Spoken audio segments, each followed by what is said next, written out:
एक असुर था दंभोदभ। उसने सूर्यदेव की बड़ी तपस्या की। सूर्यदेव जब प्रसन्न होकर प्रकट हुए और वरदान मांगने को कहा तो उसने अमरत्व का वरदान मांगा। सूर्यदेव ने कहा यह संभव नहीं है। तब उसने मांगा कि उसे 1000 दिव्य कवचों की सुरक्षा मिले। इनमें से एक भी कवच सिर्फ वही तोड़ सके जिसने 1000 वर्ष तपस्या की हो, और जैसे ही कोई भी एक भी कवच को तोड़े वह तुरंत मृत्यु को प्राप्त हो। सूर्य देवता बड़े चिंतित हुए। वे इतना तो समझ ही गए थे कि यह असुर इस वरदान का दुरुपयोग करेगा, किंतु उसकी तपस्या के आगे वे मजबूर थे। उन्हें उसे ये वर देना ही पड़ा। इन कवचों से सुरक्षित होने के बाद वही हुआ जिसका सूर्यदेव को डर था। दंभोदभ अपने सहस्त्र कवचों की शक्ति से अपने आप को अमर मानकर मनचाहे अत्याचार करने लगा। वह सहस्त्र कवच नाम से जाना जाने लगा। उधर सती जी के पिता दक्ष प्रजापति ने अपनी पुत्री मूर्ति का विवाह ब्रह्मा जी के मानस पुत्र धर्म से किया।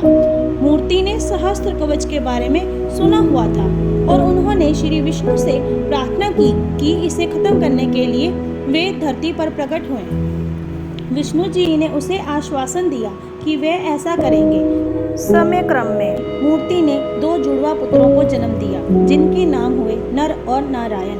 दोनों 2 शरीरों में होते हुए भी एक थे। 2 शरीरों में एक आत्मा। विष्णु जी ने एक साथ 2 शरीरों में नर और नारायण के रूप में अवतरण किया था। दोनों भाई बड़े हुए। एक बार दंभोदभ इस वन पर चढ़ आया। तब उसने एक तेजस्वी मनुष्य को अपनी ओर आते देखा और भय का अनुभव किया।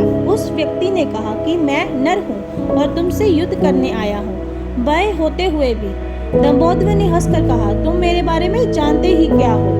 मेरा कवच सिर्फ वही तोड़ सकता है जिसने 1000 वर्षों तक तप किया हो। नर ने हंसकर कहा कि मैं और मेरा भाई नारायण एक ही हैं। वह मेरे बदले तप कर रहे हैं और मैं उनके बदले युद्ध कर रहा हूँ।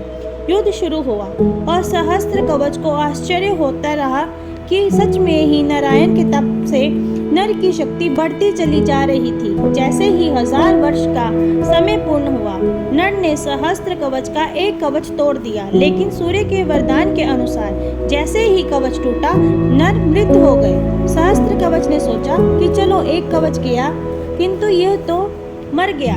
तभी उसने देखा कि नर उसकी ओर दौड़े आ रहे हैं और वह चकित हो गया।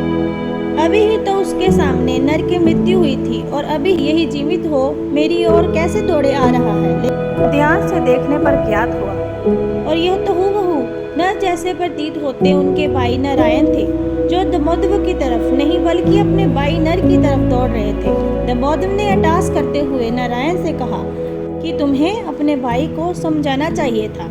इसने अपने प्राण व्यर्थ ही गवा दिए। नारायण शांति पूर्वक मुस्कुराए। उन्होंने नर के पास बैठकर कोई मंत्र पढ़ा और चमत्कारिक रूप से नर उठ बैठे। तब दंभोदभ की समझ में आया कि 1000 वर्ष तक शिव जी की तपस्या करने से नारायण को मृत्युंजय मंत्र की सिद्धि हुई है, जिससे वे अपने भाई को पुनर्जीवित कर सकते हैं। अब इस बार नारायण ने दंभोदभ को ललकारा और नर तपस्या में बैठे। 1000 साल के युद्ध और तपस्या के बाद फिर एक कवच टूटा और नारायण की मृत्यु होगी। फिर नर ने आकर नारायण को पुनर्जीवित कर दिया और यह चक्र फिर चलता रहा। इस तरह 999 बार युद्ध हुआ। एक भाई युद्ध करता, दूसरा तपस्या।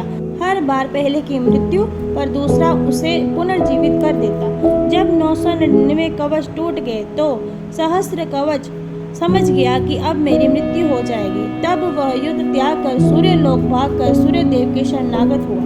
नर और नारायण उसका पीछा करते वहां आए और सूर्यदेव से उसे सौंपने को कहा, किंतु अपने भक्त को सौंपने पर सूर्यदेव राजी न हुए। तब नारायण ने अपने कमंडल से जल लेकर सूर्यदेव को श्राप दिया कि आप इस असुर को उसके कर्म फल से बचाने का प्रयास कर रहे हैं, जिसके लिए आप भी इसके पापों के भागीदार हुए और आप भी इसके साथ जन्म लेंगे इसका कर्म फल भोगने के लिए। इसके साथ ही त्रेता युग समाप्त हुआ और द्वापर का प्रारंभ हुआ। समय बाद कुंती जी ने अपने वरदान को जांचते हुए सूर्यदेव को आवाहन किया और कर्ण का जन्म हुआ।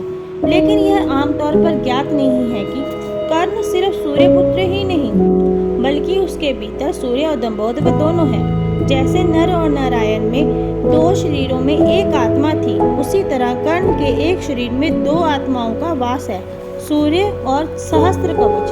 दूसरी ओर नर और नारायण इस बार अर्जुन और कृष्ण के रूप में आए।